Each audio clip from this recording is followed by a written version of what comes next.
আমি এখন রাধারানীর সিঙ্গার করাচ্ছি। তো রেডি হয়ে গেলে, স্নান হয়ে গেছে, রেডি হয়ে গেলে আমি তোমাদেরকে ফাইনাল লুকটা দেখাবো।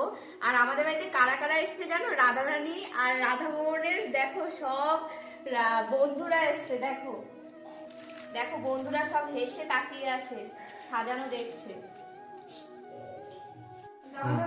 তো আবার রাধা মোহনের স্নান হয়ে গেছে, প্রাণ প্রতিষ্ঠা হয়ে গেছে, এখন ভোগ লাগাবে দুপুরবেলা। সব তাদের ইচ্ছাই হচ্ছে।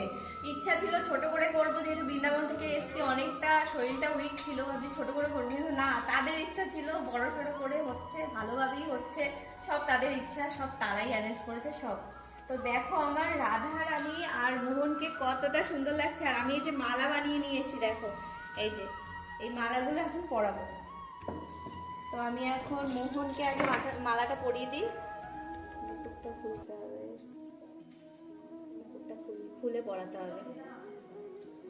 আজকে আমার মোহনের হাসি দেখেছো? আজকে সকালবেলায় যখন আমি ঘুম থেকে তুলেছিলাম, তারপরে মোহনের মুখে এত হাসি, তখনই বুঝতে পেরেছি এ আজকে খুব আনন্দ পেয়েছে, যেহেতু তার অনুষ্ঠান হচ্ছে। মোহনের মুখে আজকে প্রচুর হাসি, প্রচুর। আর রাধারানী তো তার রূপের তো বর্ণনা দেওয়া যাবেই না।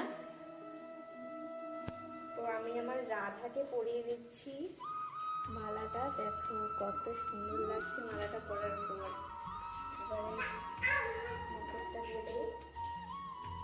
তো সবাই কমেন্টে বলো রাধে রাধে। আর একটা মালা এনেছি আমার মাধবের জন্য। এই যে আমার মাধব বসে রয়েছে, তারও অভিষেক হয়ে গেছে, সেও স্নান করেছে। আর আমি সাজিয়ে গুজিয়ে সুন্দর করে বসিয়ে দিয়েছি। আর এখন মালাটা পরাবো। দেখো মালা পরে কত সুন্দর লাগছে। আর মালাগুলো না, ওদেরকে আমি ফটো দেখিয়েছিলাম যে এদের জন্য আমার মালা লাগবে। তো ফটো দেখার পর ওরা সুন্দরভাবে মালা করে দিয়েছে। ওরা নিজেরাই বলছিল যে এত সুন্দর মালা হয়েছে, দেখো। বলে হ্যাঁ খুব সুন্দর হয়েছে। ওরা খুব যত্ন করে সুন্দর করে আমাকে মালা বানিয়ে দিয়েছে।